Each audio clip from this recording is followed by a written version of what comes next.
हत्या की गई है और रेप करके उसके शरीर पे 163 बाइट मार्क, उसकी आंखें फोड़ी गई, उसकी जगह जगह से ब्लीडिंग हो रही थी। तो इससे ज़्यादा घिनौना अपराध और कुछ नहीं हो सकता। कोई इस तरीके की पीड़ा देता है तो दिल से उन लोगों के लिए एक बद्दुआ निकलती है। एक सर्विस देने के पश्चात एक नर्स अपने घर वापस आ रही थी और उसका किसी ने रेप कर दिया। ये डॉक्टर कर क्या रहे थे? हे कृष्ण तुम्हें आना होगा, बिटिया के लिए सब याचक हैं। स्त्री के साथ अपमानजनक घटना हुई है, उसकी जो मृत्यु उसको इतनी दर्दनाक उसकी हुई है, उसके लिए उसको जल्द से जल्द इंसाफ मिलना चाहिए। और इसमें कांड में दोषी है, जो असली दोषी है उन्हें छिपाया ना जाए सरकार द्वारा, जैसे लिपापोती हो रही है, उन्हें सख्त से सख्त सजा मिले।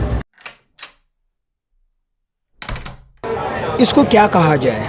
कहते हैं कि हमने अभी स्वतंत्रता दिवस मनाया। हम किस चीज़ से स्वतंत्र हुए?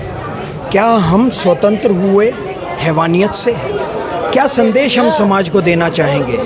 एज ए डॉक्टर हमें ये ओथ दिलवाई जाती है, हमें कहा जाता है कि सब राजी खुशी रहें, सर्वे भवन्तु सुखिनः, सर्वे सन्तु निरामया।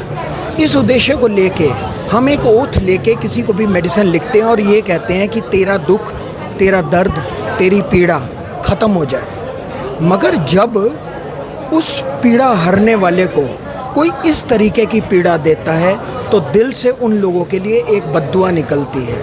वो बद्दुआ किस रूप के अंदर किसके ऊपर लग जाए, इन लोगों को डरना चाहिए, इन हैवानों को डरना चाहिए।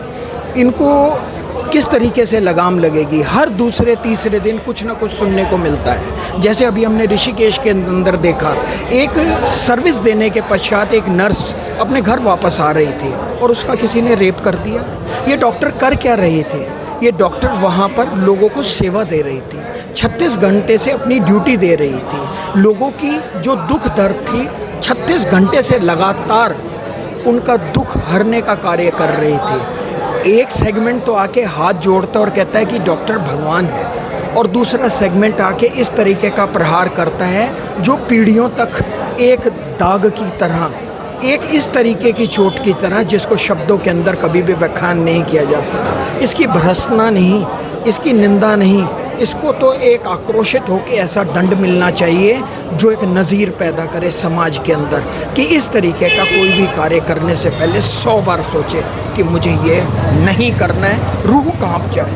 ये जो कलकत्ता में जो ये हुआ है, ये बहुत ही बड़ा अपराध है और हमारी सेंट्रल गवर्नमेंट से और स्टेट गवर्नमेंट से यही अनुरोध है कि महिलाओं की सुरक्षा के लिए ऐसे अपराधियों को फांसी की सजा देनी चाहिए और इन्हें संसद में एक डॉक्टर प्रोटेक्शन एक्ट लाना चाहिए। डॉक्टर प्रोटेक्शन एक्ट के तहत आप ऐसी सुविधाएं दीजिए कि डॉक्टर अपने आप वहाँ पे अपने आप को सुरक्षा महसूस करे, कभी वो मरीजों की सेवा कर पाएगा।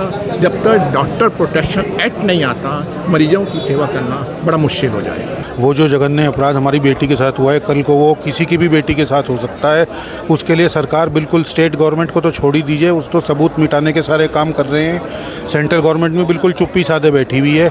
इस चीज़ का हमको समझ नहीं आ रहा किसी को भी, तो इसलिए आज हम मेडिकल एसोसिएशन को सड़क पर उतरना पड़ा है। हम ये ज्ञापन देना चाह रहे हैं कि जो उसके दरिंदगी करी है, जिन्होंने, जो उसके दोषी हैं, उनको जल्दी से जल्दी पकड़ के सख्त से सख्त कार्रवाई उनके खिलाफ हो। अगर ऐसा नहीं होता जल्दी से विदिन नेक्स्ट 72 आवर्स, तो हम लोग अनिश्चितकालीन हड़ताल करेंगे जिसमें कि इमरजेंसी सेवाएं भी ठप कर देंगे। हम चाहते हैं कि कड़ी से कड़ी सज़ा उन दरिंदों को हो, जिससे कि आगे के लिए भी एक संदेश सारे समाज को जाए कि नारी का अपमान नहीं सहेगा हिंदुस्तान। देखिए, इसमें जो भी दोषी है जल्द से जल्द उनको पकड़ा जाए और उनको सज़ा दी जाए। दरिंदों की सज़ा मौत कर दो, नारी हंताओं में खौफ भर दो, शासकों रहो ना कुर्सी पर मौन, दो शब्द तो अब तुम भी दो बोल, सरकारें सब मौन भीष्म सी, दुशासन सब शासक हैं, हे कृष्ण तुम्हें आना होगा, बिटिया के लिए सब याचक हैं, बिटिया के लिए सब याचक है। तो एक हिंदुस्तान की बिटिया, हिंदुस्तान की लड़की के को इंसाफ दिलाने के लिए आज ये जनता यहाँ खड़ी है। और सबसे बड़ी बात है कि हम डॉक्टरों के साथ, चिकित्सकों के साथ, सारी जनता का हमें समर्थन प्राप्त हो रहा है। सारी जनता और समाज इस चीज़ को जान रहा है कि जो एक स्त्री के साथ अपमान जो ना घटना हुई है, उसकी जो मृत्यु उसको इतनी दर्दनाक उसकी हुई है, उसके लिए उसको जल्द से जल्द इंसाफ मिलना चाहिए और जो दोषी हैं उनको फांसी की सज़ा होनी चाहिए। हाँ, कलकत्ता में जो एक लेडी डॉक्टर के साथ आज से 4-5 दिन पहले जो जघन्य अपराध हुआ है, हम उसका पुरजोर विरोध करते हैं और हम चाहते हैं कि जिसने भी ये काम किया है, चाहे वो कितना ही शक्तिशाली समक्ष क्यों ना हो, सक्षम क्यों ना हो, उसको फांसी की सज़ा हो, जिससे आगे से कोई ये काम करने की सोच भी ना सके। देखिए, महिला डॉक्टर हो, चाहे महिलाएं जो कहीं भी वर्किंग प्लेस पे काम करती हैं, अगर वो अपने वर्किंग प्लेस पे ही सुरक्षित नहीं हैं तो फिर वो काम करने का सोच भी नहीं सकती। ना उनके पेरेंट्स, ना उनके घर वाले, चाहे उनके हस्बैंड हो, चाहे उनके पापा मम्मी नहीं भेज पाएंगे। तो फिर अगर महिलाएं ही काम नहीं करेंगी तो देश आगे नहीं बढ़ पाएगा। हम चाहते हैं कि जिसने भी ये काम किया है उसको फांसी की सज़ा हो और हम इसका पुरजोर विरोध करते हैं, क्योंकि ये जघन्य अपराध है। उसकी इतनी निर्दयता से हत्या की गई है और रेप करके उसके शरीर पे 163 बाइट मार्क, उसकी आंखें फोड़ी गई, उसकी जगह जगह से ब्लीडिंग हो रही थी। तो इससे ज़्यादा घिनौना अपराध और कुछ नहीं हो सकता। हम उसका भरपूर विरोध करते हैं। उसके लिए ही हम लोग आज यहाँ इकट्ठे हुए हैं और हमारी एक हड़ताल आज है जिसमें हमने इमरजेंसी सेवाएं चालू रखी हैं। लेकिन अगर गवर्नमेंट ने हमारी बातें नहीं मानी तो ये जो हमारी हड़ताल है अनिश्चितकालीन हड़ताल में, जिसमें इमरजेंसी सेवाएं भी ठप कर दी जाएंगी। हम लोगों ने प्रधानमंत्री के नाम एक ज्ञापन दिया है जो कोलकाता में रेप कांड हुआ है उसके विरोध में।